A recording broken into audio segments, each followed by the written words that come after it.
Después de 15 días en el hospital, regresé y mi nuera se plantó en la puerta, diciendo con frialdad: «Mis papás ya se mudaron aquí, más vale que no los hagas sentir incómodos». Yo solo sonreí. Disfruten mientras puedan. Una semana después, el golpe que guardaba en silencio los dejó a todos en shock. «Me alegra que estés aquí. Quédate hasta el final y dime desde qué ciudad ves mi historia. Quiero saber hasta dónde ha llegado». Iba sentada en el taxi, con la espalda adolorida y las manos temblando mientras apretaba mi viejo bolso de tela. 15 días internada, después de la cirugía de reemplazo de cadera, me habían dejado sin fuerzas. Esos días interminables en la habitación blanca del hospital, solo soñaba con volver a mi casa, el lugar que Guillermo, mi esposo, y yo habíamos levantado con tanto esfuerzo. Pero nadie fue por mí, ni una llamada, ni una palabra de consuelo de Matías, mi hijo, ni de Esmeralda, mi nuera.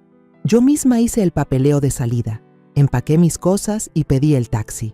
Tenía el corazón pesado, pero me repetía: «Seguro están ocupados, seguro me esperan en casa». «¿A qué dirección, señora?», preguntó el chofer con voz monótona.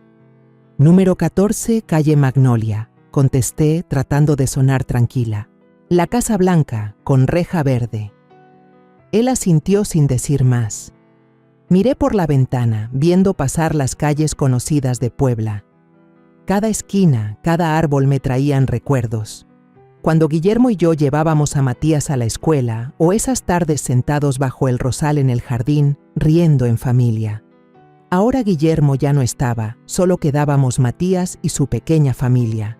Yo esperaba, aunque fuera un poco, que me recibieran con un abrazo, o al menos una sonrisa. El taxi se detuvo frente a la casa.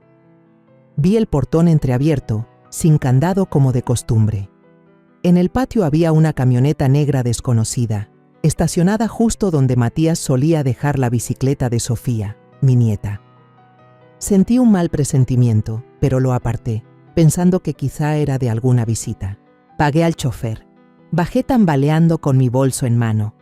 El dolor de la cirugía aún me atravesaba. Cada paso pesaba como plomo. Empujé el portón, crucé el patio y quedé frente a la puerta de madera de siempre. Toqué suavemente, esperando. La puerta se abrió. Matías estaba ahí, alto, con la cara seria. Sus ojos, los mismos que antes me miraban con cariño de hijo, ahora solo mostraban distancia. Sonreí débilmente, tratando de ocultar la punzada en mi pecho. «Ya llegué, Matías», dije con voz ronca por el cansancio. Él no se movió, ni una sonrisa, ni un abrazo.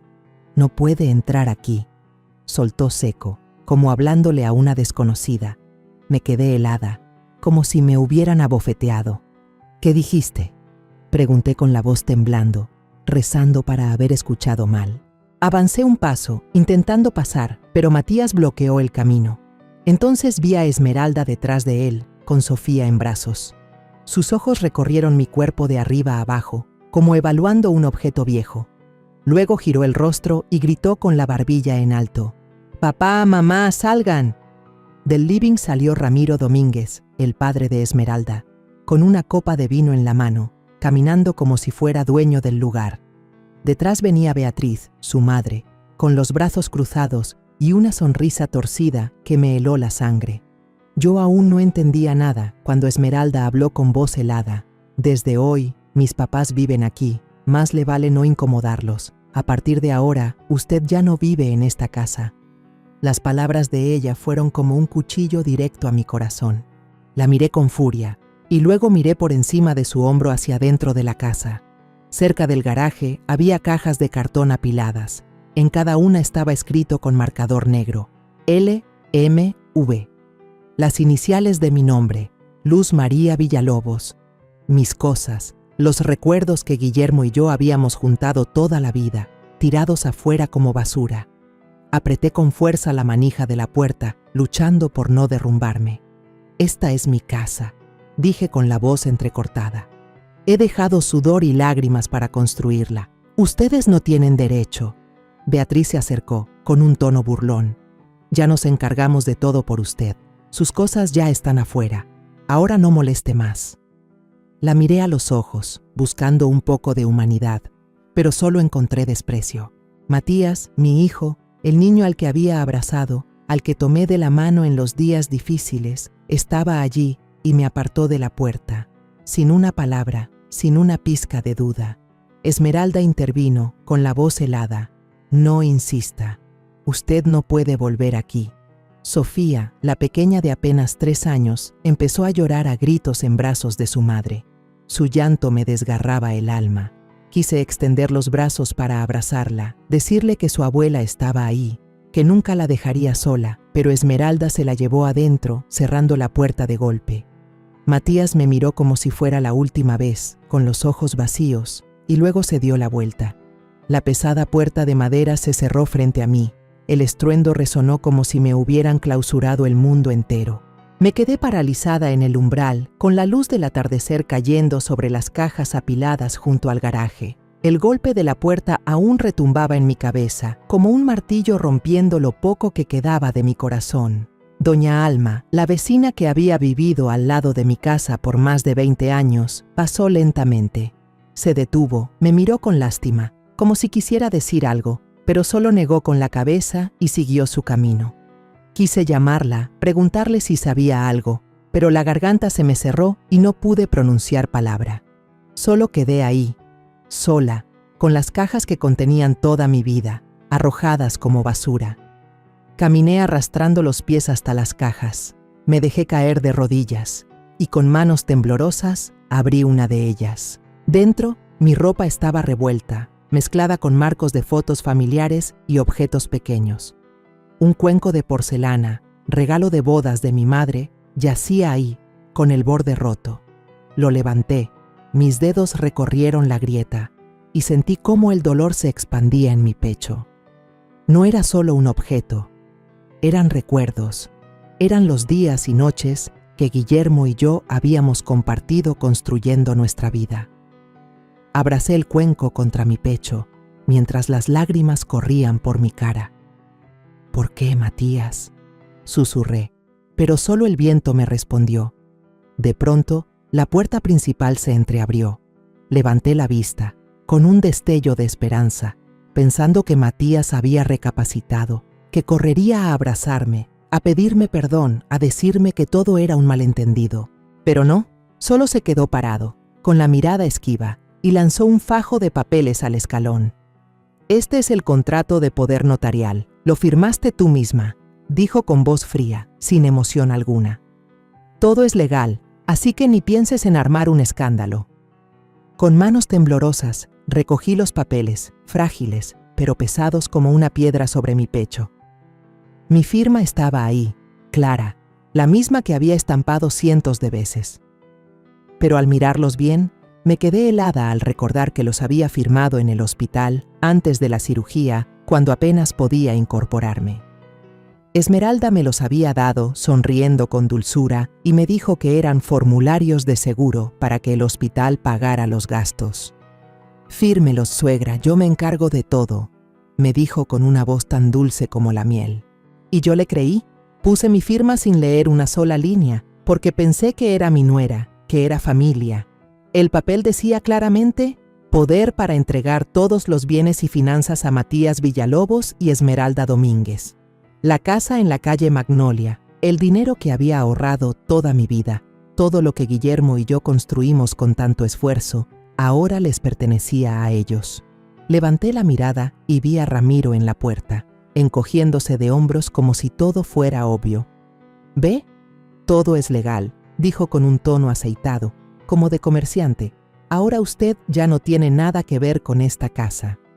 Beatriz, la madre de Esmeralda, estaba detrás de él, moviendo la cabeza con un aire de lástima, pero en sus ojos, fríos y llenos de desprecio, estaba la verdad. No me tenía compasión, se estaba burlando de mí, una mujer vieja, débil, traicionada por su propio hijo. Traté de mantenerme firme, pero mi voz temblaba cuando pregunté: «¿Y qué pasa con mis ahorros? Sin dinero, ¿cómo voy a vivir?».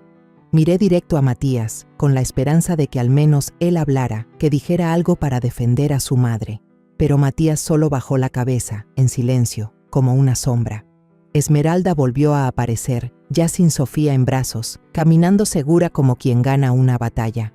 Usted ya no tiene capacidad para manejar las finanzas, dijo con una voz dura como cuchillo. Por eso decidimos guardar ese dinero para el bien de la familia. ¿El bien de la familia? Esa palabra en su boca fue como una bofetada más. Familia, para mí, eran las cenas juntos, las risas de Sofía cuando yo la empujaba en el columpio del jardín. ¿Y para ella qué significaba? ¿Arrebatarme todo lo que tenía? Ramiro le dio una palmada en el hombro a Matías, indicándole que cerrara la puerta.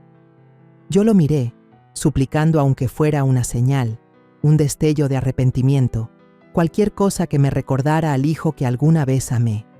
Pero él solo inclinó la cabeza y empujó la puerta hasta cerrarla. El portazo retumbó, cortando la última chispa de esperanza dentro de mí. Abracé con fuerza la caja de cartón, sintiendo que el mundo entero se me venía abajo. Mis piernas flaquearon. El dolor de la cirugía me atravesó, pero nada se comparaba con el dolor en mi corazón.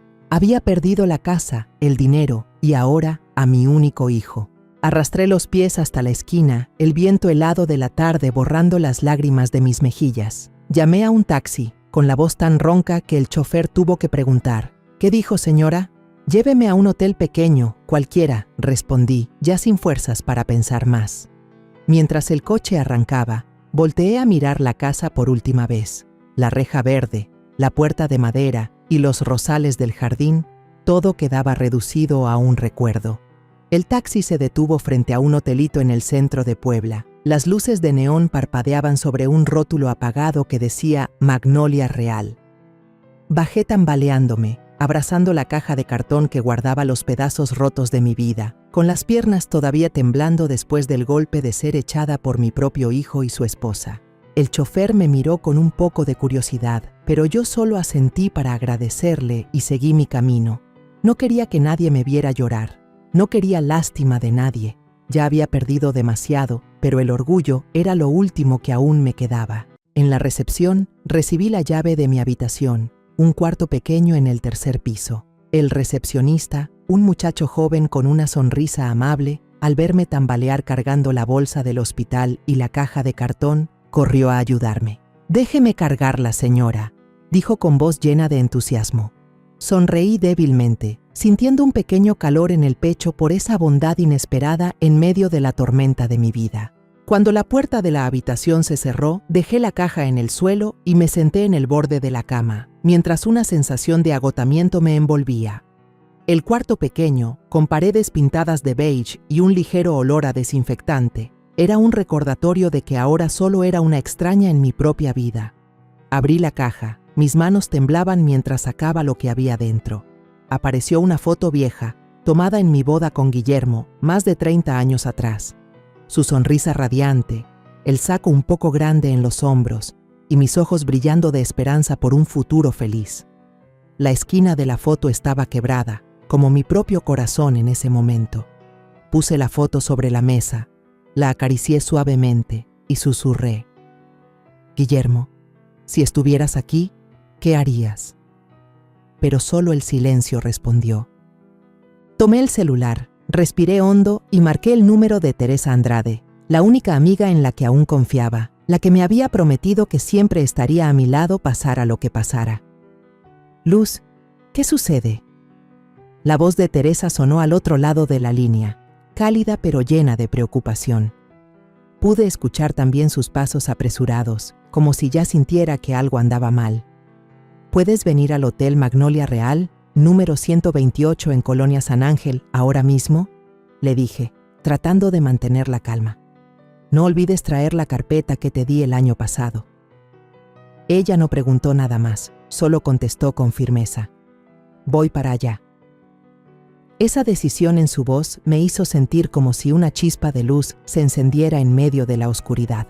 Una hora después, Teresa apareció con su maletín de cuero viejo en la mano. Entró al cuarto, lo dejó sobre la mesa, abrió el seguro y sacó una carpeta bancaria que yo le había confiado el año pasado, después de que Guillermo muriera. «Luz, pedí al banco que lo revisara», dijo con voz firme, aunque sus ojos reflejaban inquietud. «Hay retiros ilegales mientras estabas en el hospital. Más de 4 millones de pesos desaparecieron. ¿Qué pasó?».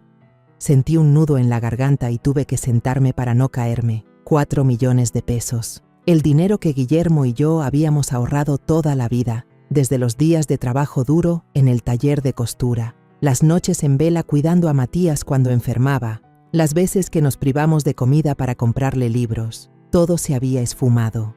Le conté todo, cada detalle doloroso, la puerta cerrándose de golpe frente a mí, las cajas apiladas y las palabras frías de Esmeralda diciendo que yo ya no estaba en condiciones de manejar mis finanzas.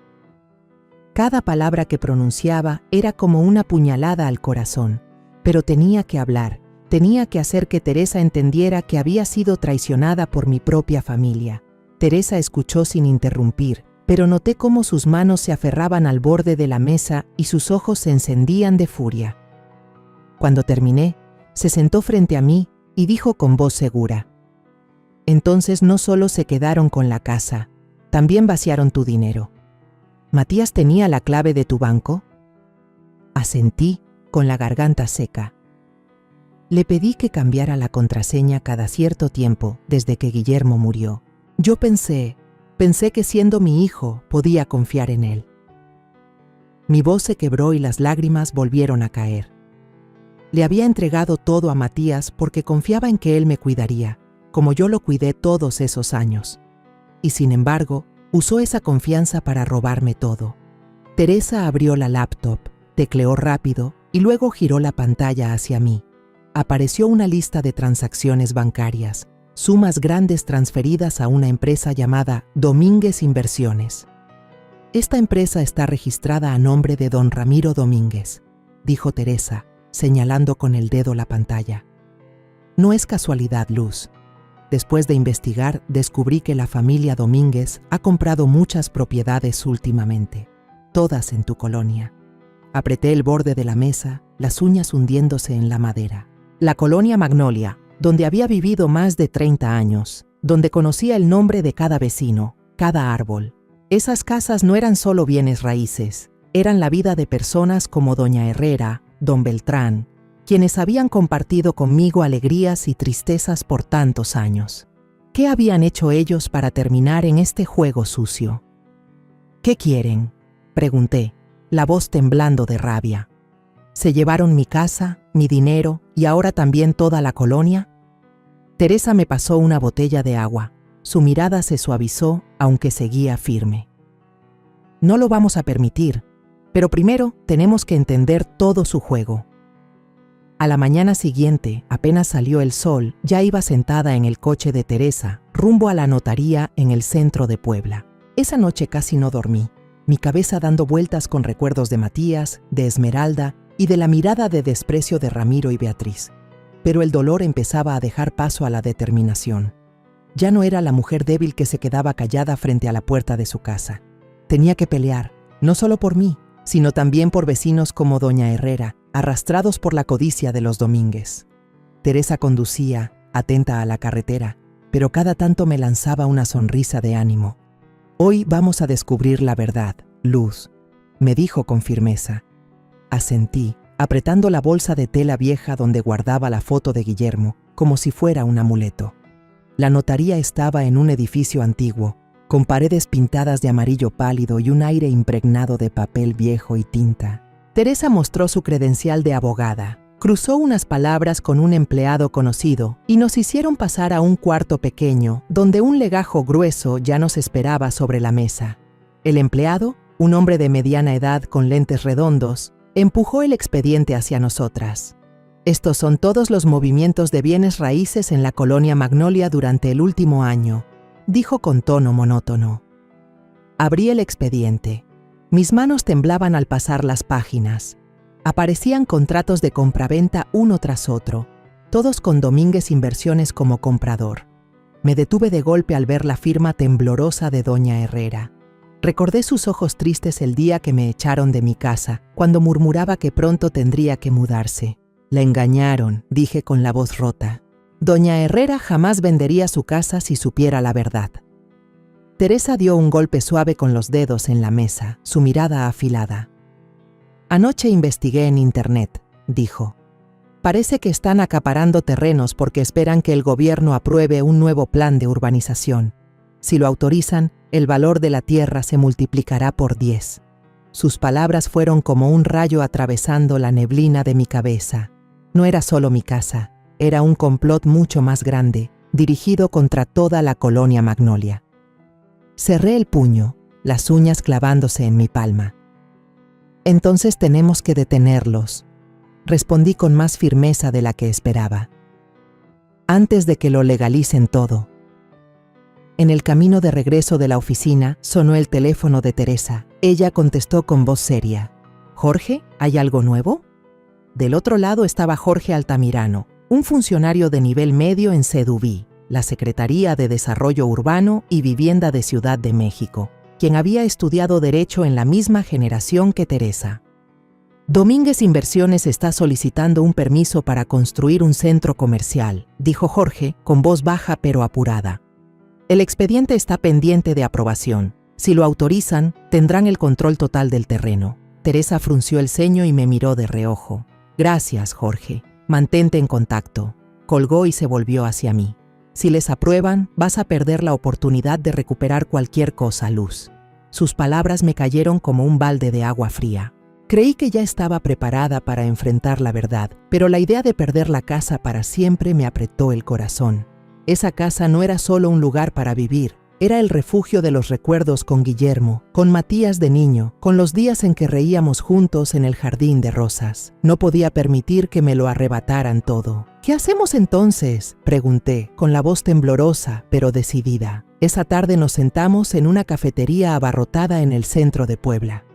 El aroma del café recién tostado se mezclaba con el bullicio de las conversaciones, pero yo solo prestaba atención a la pantalla de la laptop de Teresa. Ella desplegó un árbol genealógico de la familia Domínguez y fue señalando cada nombre. «Parece que Esmeralda es la que lleva las riendas», dijo.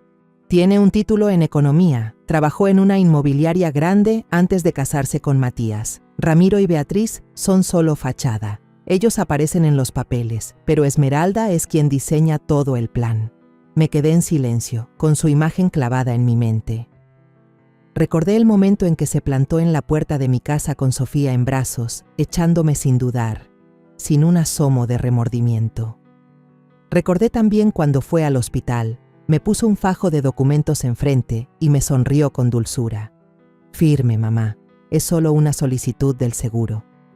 En aquel momento estaba tan débil que no pude leer. Confié y firmé. Y ahora entendía, era una trampa planeada desde antes. «Ella me engañó», dije con un nudo en la garganta. La traté como a una hija. Teresa puso una mano en mi hombro, su mirada era suave pero firme. «Si estás de acuerdo, puedo contactar al agente Morales de la PFM», dijo. «Lo conozco de un caso anterior. Es confiable y sospecho que su plan va más allá de adueñarse de tu casa. Pero tienes que estar lista, Luz. Ser la testigo principal no es sencillo». La miré directo a los ojos, sintiendo una llama encenderse en mi pecho. «Quiero recuperarlo todo», respondí sin vacilar. «La casa, los bienes y también la justicia para mis vecinos. No voy a dejar que sigan lastimando a nadie más». Teresa sonrió con orgullo. «Entonces empecemos de una vez». Esa noche volví a la habitación del hotel, que ya empezaba a resultarme más familiar. Me senté a la mesa, abrí un cuaderno viejo y comencé a escribir cada detalle que recordaba de Matías, Esmeralda, Ramiro y Beatriz. Anoté cada vez que hablaban de dinero, cada mirada extraña de Esmeralda cuando preguntaba por mis cuentas, cada visita de Ramiro y Beatriz con su aire de superioridad. Recordé una noche, meses atrás, cuando Esmeralda estaba en la mesa del comedor, revisando su teléfono y murmurando con Matías sobre una gran oportunidad. En ese momento pensé que hablaban de negocios. Hoy comprendía que era cuando habían empezado a tenderme la trampa. Cuando terminé de escribir, cerré el cuaderno y saqué la foto de Guillermo del bolso. Encendí una pequeña vela y la puse junto a su retrato. La luz temblorosa iluminó su rostro bondadoso, como si me mirara, dándome consuelo. «Si me ves, por favor dame fuerzas», susurré, con las lágrimas corriéndome por las mejillas. Recordé las palabras que él solía decir cuando estaba vivo. «Luz, eres más fuerte de lo que crees. Nunca dejes que nadie te derrumbe». Apreté el puño, respiré hondo. No me iba a derrumbar. No hoy, ni nunca. La noche siguiente, cuando la débil luz de la luna entraba por la ventana del hotel y caía sobre la mesa donde yo estaba sentada, mis manos temblaban al sostener la pulsera que Teresa acababa de darme. Parecía una joya común, pero dentro llevaba un diminuto micrófono oculto con tanta habilidad que tuve que mirarlo con cuidado para darme cuenta. Teresa estaba frente a mí, con la mirada seria pero llena de confianza. «Luz, este plan es peligroso», dijo con voz grave. «Vas a entrar a la casa, a ver si la familia Domínguez deja escapar algún descuido. Pero no dejes que sospechen. Si ves que hay riesgo, aprieta este botón». Señaló un pequeño punto en la pulsera. «La señal llegará directo a mí y al agente Morales». Asentí, tragando con esfuerzo el nudo de miedo en mi garganta. La idea de volver a esa casa, el lugar que alguna vez llamé hogar, ahora tomado por estafadores, me hacía latir el corazón con fuerza. Pero no tenía otra salida. Tenía que encontrar pruebas, tenía que desenmascarar su plan, no solo por mí, sino también por vecinos como la señora Herrera, a quienes estaban llevando a la desesperación. Me puse un abrigo amplio, escondí la pulsera bajo la manga y miré a Teresa.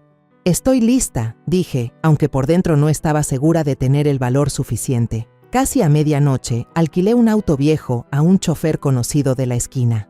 Le pedí que me dejara al final de la calle Magnolia, donde la tenue luz de los postes apenas alumbraba. Mi casa apareció en la oscuridad, con la sala todavía iluminada, y la camioneta negra de Ramiro estacionada frente a la reja, como una provocación. Respiré hondo, bajé del coche, sintiendo que entraba en una batalla que no sabía si podía ganar. Siguiendo las indicaciones del agente Morales de la PFM, avancé por el callejón que daba al patio trasero, el mismo por donde Matías solía colarse cuando era adolescente y olvidaba las llaves. En aquel tiempo lo regañaba por descuidado, pero ahora ese mismo camino era mi única entrada hacia la justicia. La puerta trasera de la cocina estaba entornada, lo suficiente para que escuchara voces desde dentro. Me pegué a la pared, el corazón golpeándome en el pecho, tratando de contener la respiración. Dentro, Ramiro estaba sentado en la mesa del comedor, con un fajo de documentos gruesos frente a él. Hablaba con un tono calculador. «El nombre de Luz María nos dará acceso a un crédito de 5 millones de pesos. Con una firma falsa más, el banco no sospechará». Beatriz, a su lado, levantó su copa de vino y asintió con una sonrisa burlona. «Ella ya no sirve para nada», dijo con desprecio. «Con unas cuantas firmas más, tendremos todo». Sentí la sangre hervir, pero me obligué a mantener la calma. Deslicé la mano hasta la pulsera y apreté el botón de grabación. Un leve clic sonó y recé para que alcanzara a registrar cada palabra. Lo que decían eran cuchilladas al corazón, pero también eran las pruebas que necesitaba. Me quedé inmóvil, conteniendo el aire, escuchando cada frase. De pronto sonó el celular de Ramiro. Puso el altavoz y la voz de Esmeralda llenó la habitación, fría pero con un dejo de nerviosismo. «Papá, Matías sigue dudando. Le dije que no hay vuelta atrás, pero repite que no quiere hacerle daño a mamá. Yo me encargo». Ramiro gruñó. Su mano golpeó con fuerza la mesa.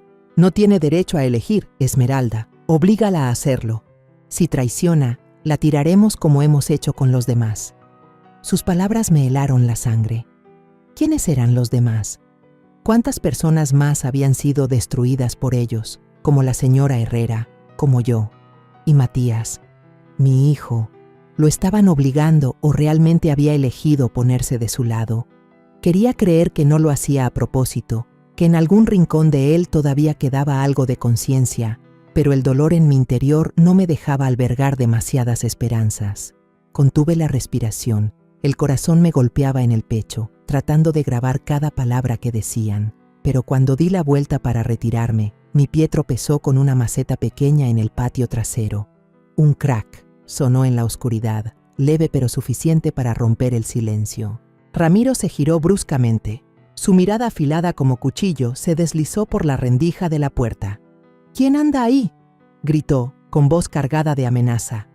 Entré en pánico, retrocedí rápido hacia la salida, pero mis piernas aún débiles tras la cirugía me hicieron más lenta de lo que quería. Antes de que pudiera huir, Ramiro salió disparado. Su mano enorme me atrapó la muñeca, apretando tan fuerte que tuve que apretar los dientes para no gritar. ¿Te atreviste a volver, Luz María?, rechinó, con los ojos encendidos. El olor a alcohol de su aliento me golpeó la cara, haciéndome querer retroceder, pero me sujetaba con fuerza, sin darme oportunidad de escapar. El dolor en mi muñeca se expandía, punzante, como si Ramiro quisiera triturarme los huesos. Apretaba más, arrastrándome hacia la sala, con la mirada ardiendo de amenaza. ¿Quieres morir, Luz María?, rugió, su voz grave y cortante como una navaja. Beatriz estaba detrás, con el rostro pálido, la copa de vino temblando en su mano, pero no intervino, solo me observaba como a un animal atrapado. Yo apreté los dientes, intentando girar la muñeca para presionar el botón de señal en el brazalete que Teresa me había dado. Mis dedos alcanzaron el botón, pero no sabía si lo había activado o no. En ese instante, solo supe rezar, rogar porque Teresa y el agente Morales recibieran la señal antes de que todo empeorara. Ramiro alzó la mano, dispuesto a darme un golpe. Cerré los ojos, preparada para el dolor, pero justo en ese momento, el sonido de una sirena policial retumbó en la calle, agudo y cortante, desgarrando la noche. Las luces azules y rojas parpadearon por la ventana, iluminando el rostro aterrado de Beatriz. La copa de vino se le resbaló de las manos, estrellándose contra la alfombra, y el líquido rojo se esparció como sangre.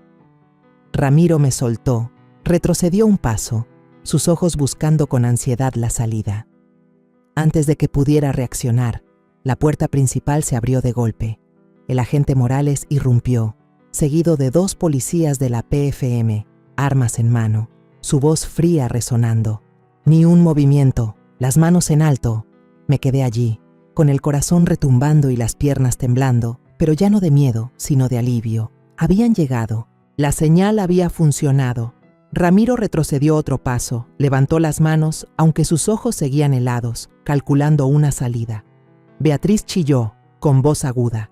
¿Qué hacen aquí? Esta es nuestra casa. Pero Morales no le prestó atención. Hizo una seña a un policía para que se acercara y esposara a Ramiro.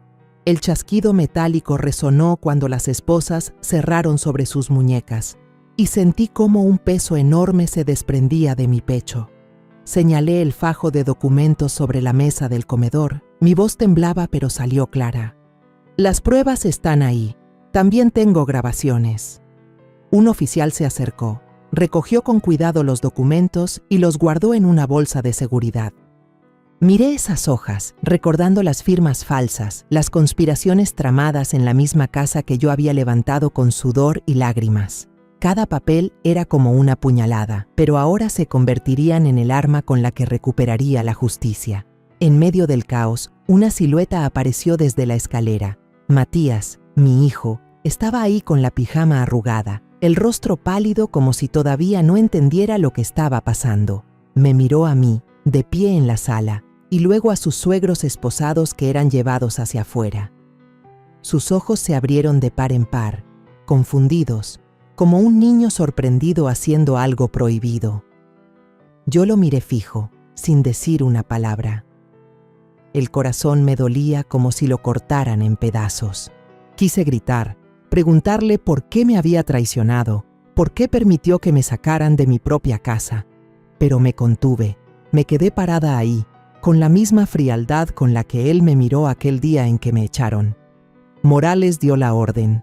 Llévenlos al carro. 2 se quedan a vigilar la casa.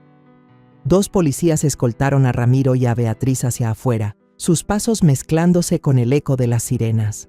Beatriz aún forcejeaba, gritando: «Ustedes no tienen derecho, no hicimos nada malo».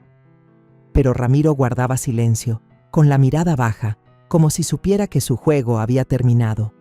Yo me quedé quieta, observando cómo los sacaban, con la sensación de que un huracán había pasado, dejándome en una calma dolorosa. Teresa apareció por la puerta principal, caminó rápido hacia mí y me puso una mano en el hombro. «Luz, lo hizo muy bien», dijo con una voz cálida y orgullosa. «De aquí en adelante todo será distinto». Asentí, aunque en mi interior no estaba segura de que fuera cierto. Miré las luces rojas y azules parpadear en el patio y escuché las patrullas alejarse. Era una victoria, lo sabía, pero ¿por qué me sentía tan pesada por dentro?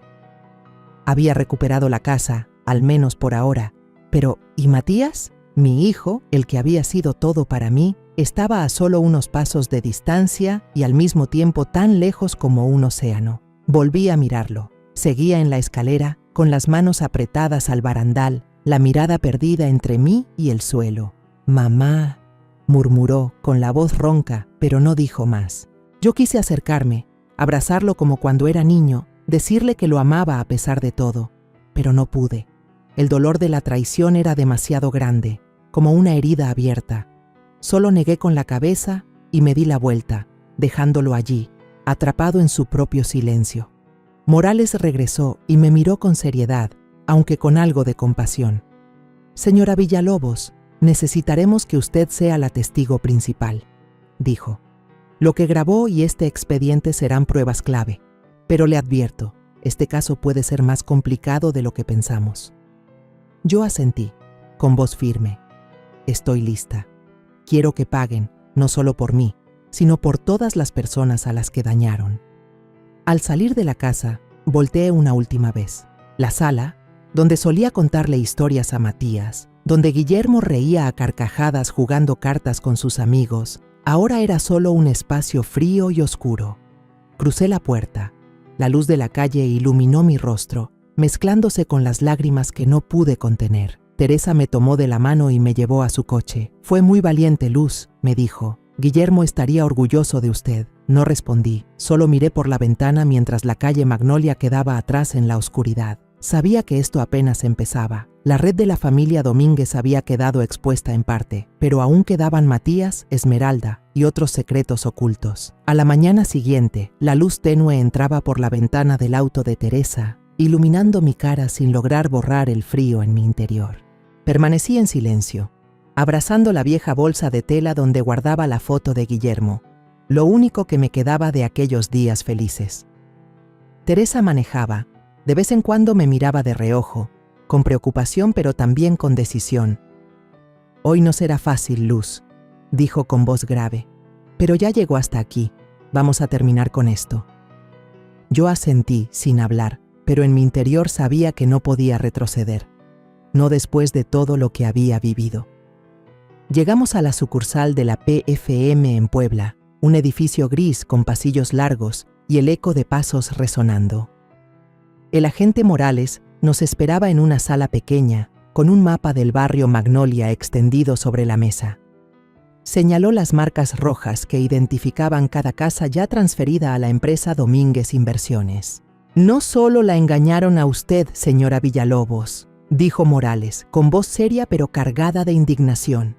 «Esto es una red de fraude organizada. Han apuntado a decenas de personas en el barrio, aprovechándose de la confianza y la falta de información para robar casas y terrenos. Necesitamos detener a toda esta red». Miré el mapa. Las marcas rojas parecían heridas sangrantes en el vecindario que alguna vez había amado. Cada marca era una historia, una familia empujada a la desesperación. Pensé en la señora Herrera, en su mirada triste cuando habló de tener que mudarse. Pensé en don Beltrán, el vecino que solía traerme pan dulce en cada fiesta. Todos ellos eran víctimas, como yo. «Voy a ayudar», dije con firmeza. Morales deslizó un papel de compromiso de cooperación hacia mí. Firmé mi nombre. Cada trazo era una promesa de que no permitiría que siguieran lastimando a nadie más. Por la tarde, un convoy de la PFM se acercó en silencio al barrio Magnolia.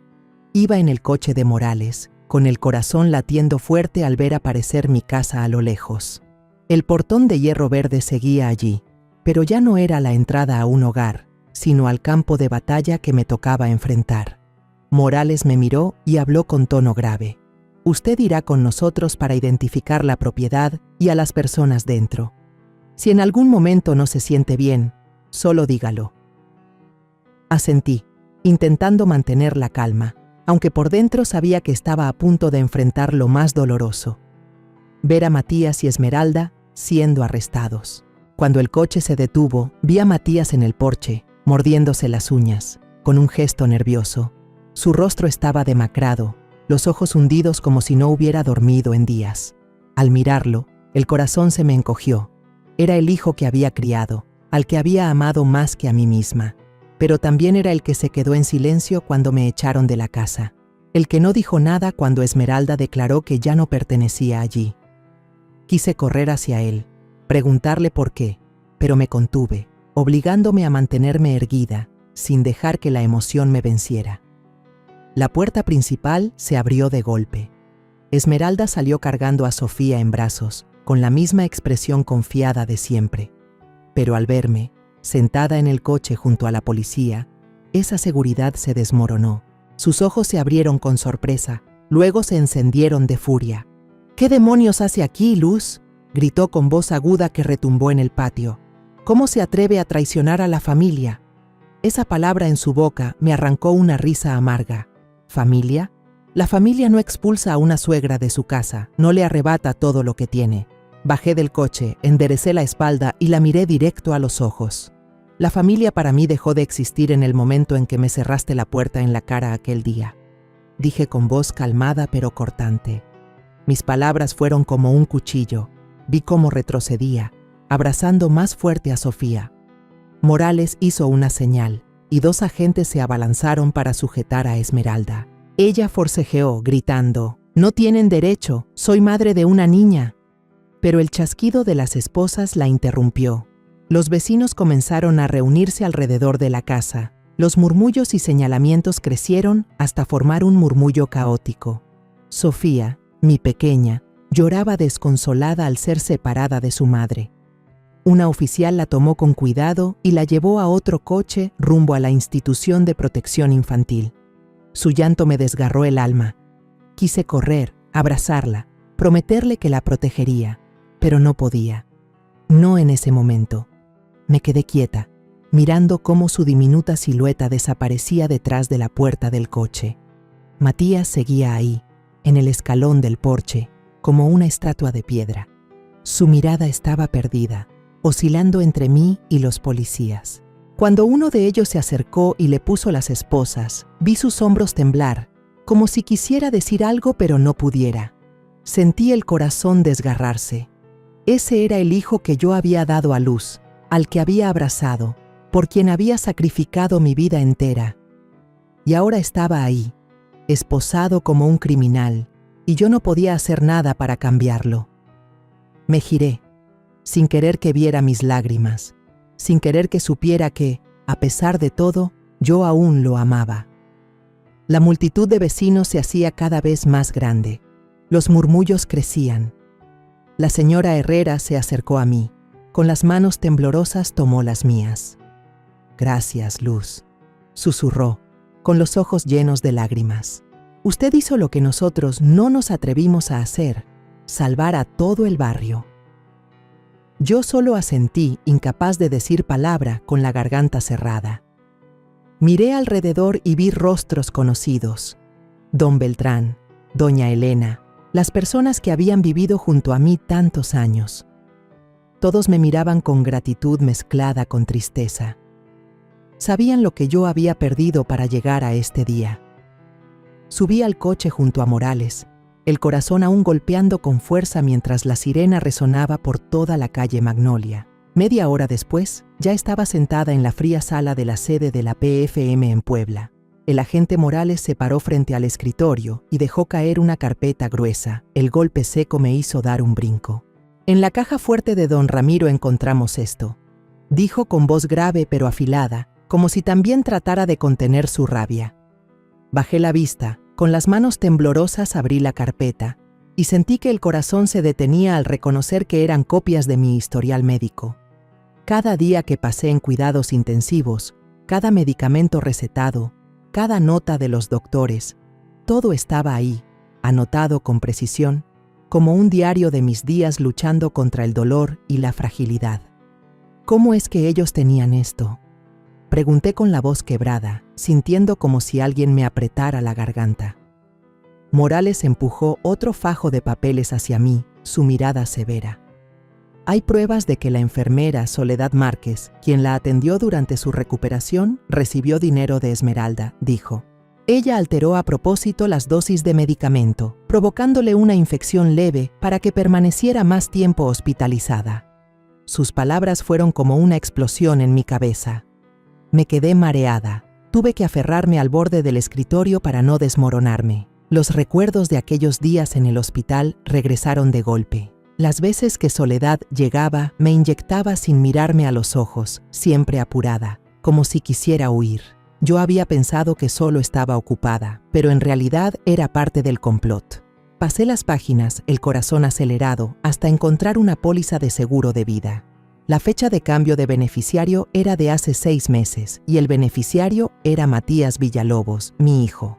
Mi firma aparecía claramente en el documento, pero la letra torcida y temblorosa no era la misma de siempre. «Esa no es mi firma», susurré con la voz ahogada. Miré a Morales, esperando que dijera que era un error, pero él solo asintió con compasión en los ojos. «Sospechamos que esta firma fue falsificada», dijo. «Y esto ya no es solo un asunto de patrimonio». Teresa, sentada a mi lado, golpeó la mesa con fuerza, haciendo vibrar los papeles. «Esto ya no es despojo de bienes», dijo con rabia. «Esto es un plan de asesinato para cobrar un seguro». Sus palabras fueron como un cuchillo atravesando mi pecho. Cerré los ojos tratando de respirar, pero la imagen de Matías volvió a mi mente. Su mirada perdida cuando lo esposaron el día anterior, su rostro demacrado como si llevara un peso insoportable. ¿Será que él sabía de este plan? ¿Será posible que mi propio hijo, el hijo al que amé toda mi vida, estuviera implicado en una conspiración tan atroz? Morales asintió, su voz grave pero firme. Abriremos un nuevo expediente penal, y Matías también será investigado. Me quedé inmóvil, con la sensación de que el mundo entero se derrumbaba bajo mis pies. Matías, el hijo que alguna vez me tomó de la mano, llorando desconsolado cuando lo acosaban en la escuela, el que reía a carcajadas cuando yo le horneaba un pastel en su cumpleaños, ahora estaba siendo investigado por un complot que pudo haber acabado con mi vida. Quise gritar, correr hacia él, preguntarle por qué, pero solo me quedé ahí, con las manos cubriéndome el rostro, mientras las lágrimas caían en silencio. En ese momento, un policía entró apresurado, la voz cargada de urgencia. «Acabamos de detener a Soledad Márquez en el hospital. Está siendo interrogada». Morales asintió y me miró. «Señora Villalobos, lo que usted nos entregó, la grabación, el expediente, nos ha acercado más a la verdad. Pero necesito que esté preparada. Este espiral de crímenes es más profundo de lo que creemos». Asentí, aunque por dentro sentí que me hundía en un pozo sin fondo. Cada hallazgo era una herida nueva, y no sabía cuántas más podría soportar. Teresa puso una mano sobre mi hombro, su voz firme pero cálida. «Luz, ellos quieren convertirla en una víctima silenciosa, pero ahora usted es quien los ha desenmascarado». La miré a los ojos y vi en ellos confianza y determinación. Tenía razón. Habían intentado empujarme a la oscuridad, pero no me quedaría callada. Me limpié las lágrimas, respiré hondo. «Haré todo lo que sea necesario», dije, la voz ronca pero firme. «Ellos tienen que pagar». Camino a salir de la sede de la PFM, iba en el auto de Teresa, mirando por la ventana. Las calles de Puebla pasaban ante mis ojos, pero en realidad no veía nada. En mi mente giraban los recuerdos del hospital. Recordaba los días postrada en la cama, tan débil que no podía siquiera incorporarme. Recordaba a Esmeralda entrando con flores y una sonrisa falsa, diciéndome palabras de consuelo mientras a mis espaldas tejía la trampa. Recordaba a Soledad, con esa mirada esquiva cada vez que me inyectaba. Todo estaba planeado, paso a paso, para arrebatarme mis bienes y tal vez mi vida. Unos días después de la redada estaba en la habitación del hotel cuando el teléfono vibró. La voz de Teresa sonó al otro lado de la línea, grave pero clara. «Luz, Matías ha sido puesto en detención preventiva, en espera de investigación. ¿Quiere verla?» Sus palabras me apretaron el pecho. ¿Ver a Matías? El hijo que me vio ser echada de mi propia casa. el mismo cuyo nombre aparecía en un seguro de vida falsificado, el que ya no sabía si aún podía confiar en él. Guardé silencio, apretando el teléfono con fuerza, y susurré: iré. Esa mañana me encontré frente al centro de detención en Puebla, un edificio gris, con muros altos y cercado de alambre de púas. El viento helado me hizo estremecer, pero no era por el clima. Me aterraba enfrentarme a Matías, mirarlo a los ojos y buscar la respuesta a la pregunta que me perseguía. ¿Por qué hiciste esto, hijo? Pero sabía que no podía huir. Necesitaba escucharlo, necesitaba saber la verdad, por dolorosa que fuera. La puerta metálica se abrió, con un chirrido seco que resonó en el pasillo silencioso. Matías estaba sentado a la mesa, con la cabeza gacha, las manos esposadas sobre las piernas. El uniforme gris de reo lo hacía parecer pequeño, frágil, muy distinto del hombre alto que me cerró la puerta en la cara aquel día. Me senté frente a él, separada solo por una mesa de madera desgastada.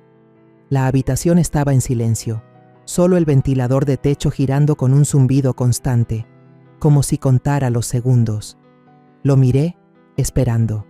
Por dentro era un torbellino, rabia, dolor y una chispa diminuta de esperanza de que, en algún rincón, aún quedara algo del hijo que yo había amado. Matías levantó la mirada, los ojos enrojecidos, la voz ronca. «Mamá, me equivoqué. Perdóname, de verdad lo siento mucho». Sus palabras fueron como un puñal en mi corazón. Quise gritar, quise preguntar por qué pudo hacerme eso, pero me quedé en silencio, esperando a que siguiera. Bajó la cabeza, las manos temblorosas en los grilletes. «Estoy endeudado, mamá», dijo con la voz entrecortada. «Fracasé en una inversión inmobiliaria, perdí todo el dinero y luego Ramiro se enteró. Ellos prometieron ayudarme a salir de las deudas, con la condición de que me pusiera de su lado». Lo escuchaba, sintiendo que cada palabra era una pieza del rompecabezas que había intentado armar en tantas noches de insomnio. Matías relató, con la voz temblorosa, cómo Esmeralda y Ramiro lo habían manipulado, aprovechándose de su desesperación para arrastrarlo a su plan. «Dijeron que solo necesitabas firmar el poder y todo estaría bien», dijo, con la mirada fija en la mesa. «Nunca pensé que fueran a hacerte daño. Solo quería salvar a mi familia». Me quedé callada, pero por dentro hervía entre la rabia y el dolor. ¿Familia? ¿La familia de la que hablaba era Esmeralda y Sofía? ¿O era yo, la madre que había dado toda su vida por él? Quise preguntarlo, pero Matías siguió, la voz quebrándose. «Yo nunca quise que murieras. No sabía nada de la enfermera, ni del seguro de vida. Me dijeron que lo dejaran en sus manos. Si hubiera sabido que pensaban hacerte daño, jamás habría aceptado». Se desplomó sobre la mesa, las lágrimas cayendo y empapando la madera. Sus palabras me desgarraban el alma. Quería creer, quería pensar que Matías no lo había hecho con intención, que él también era una víctima más de los Domínguez. Pero la herida de la traición seguía ahí, abierta, sangrante. Recordé su mirada fría frente a la puerta de la casa. Recordé su silencio cuando Esmeralda me echó. ¿Podrían estas disculpas borrar todo lo que había perdido? Un golpeteo suave en el vidrio interrumpió mis pensamientos. El agente Morales apareció, señalando que solo quedaban 5 minutos. Miré a Matías, lo vi levantar la cabeza, con los ojos rojos de arrepentimiento. Abrí mi bolso y saqué un sobre viejo, sellado con cuidado, que había guardado desde la muerte de Guillermo. «Léelo», dije, empujando el sobre hacia él. «Tu padre lo escribió antes de morir. Él siempre creyó que harías lo correcto». Matías, con manos temblorosas, abrió el sobre y sacó una hoja amarillenta. Yo conocía cada línea, porque la había leído cientos de veces. Guillermo había escrito: «Matías, hijo querido, sé que tienes un buen corazón, aunque a veces te equivoques en el camino. La vida no es fácil, pero siempre tendrás a tu madre, que te ama más que nadie. Pase lo que pase, recuerda que la familia es el lugar al que vuelves, el lugar del perdón y el amor. Yo confío en que siempre elegirás hacer lo correcto, porque eres el hijo de tu madre y mío. Sé fuerte, y no dejes que la avaricia o el miedo nublen tu mirada.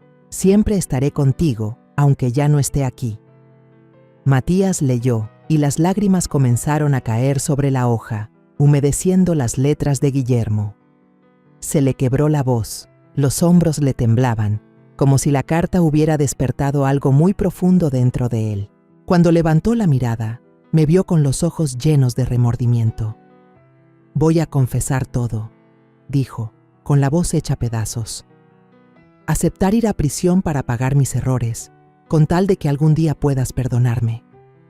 Las palabras de él fueron como una última puñalada, pero no para herirme, sino para abrir una herida que necesitaba sanar.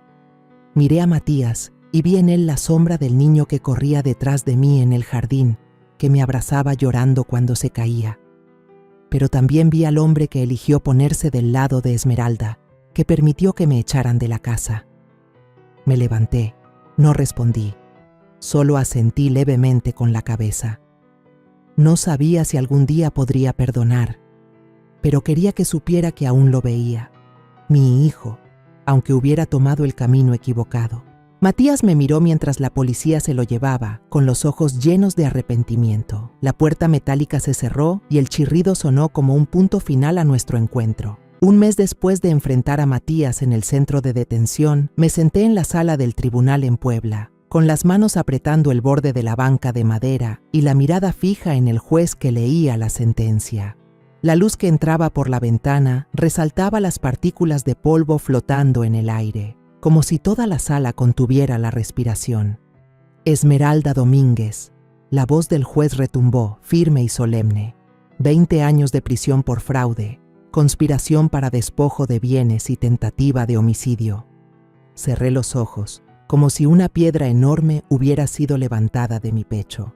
Luego siguió con don Ramiro Domínguez, 18 años de prisión por dirigir la red de fraudes, Beatriz Domínguez, 15 años por complicidad, y finalmente Soledad Márquez, la enfermera que intentó infectarme deliberadamente, 8 años de prisión por prácticas médicas ilegales.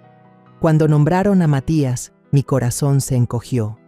Matías Villalobos, dijo el juez, 3 a 5 años de prisión, con reducción por haber colaborado como testigo contra la familia Domínguez. Agaché la cabeza. Las lágrimas cayeron en silencio. Mi hijo, el hijo al que amé toda la vida, ahora debía pagar por sus errores.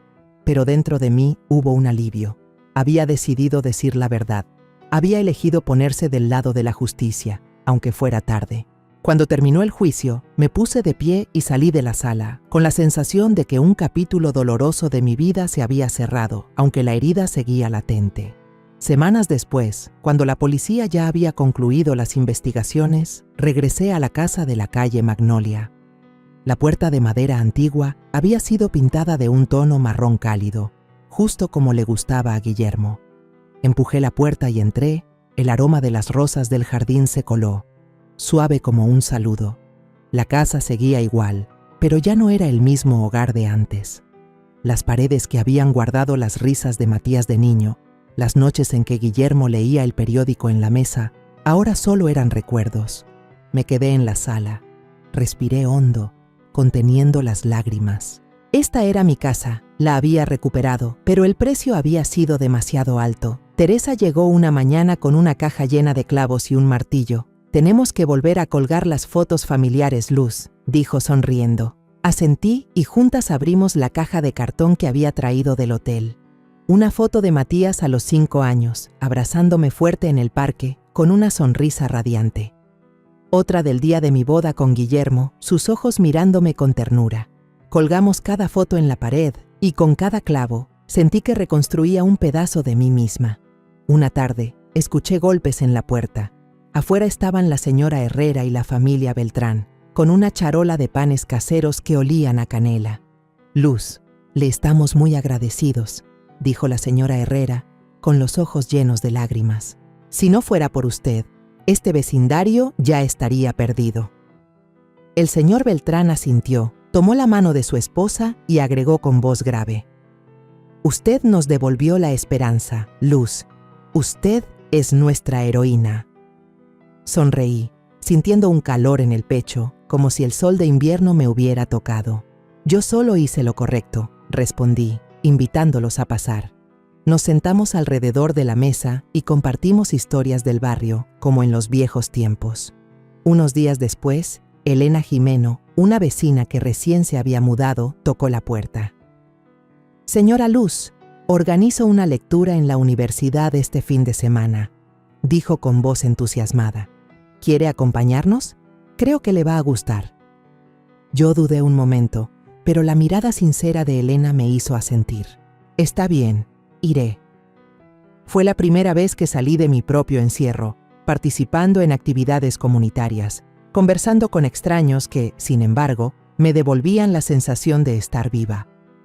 Empecé a involucrarme más, desde las reuniones del barrio hasta las clases de voluntariado, como si cada paso fuera una forma de sanar mis heridas internas. Un día, mientras estaba con Teresa en nuestra cafetería habitual, le hablé de la idea de crear un fondo de apoyo legal para adultos mayores víctimas de abuso financiero.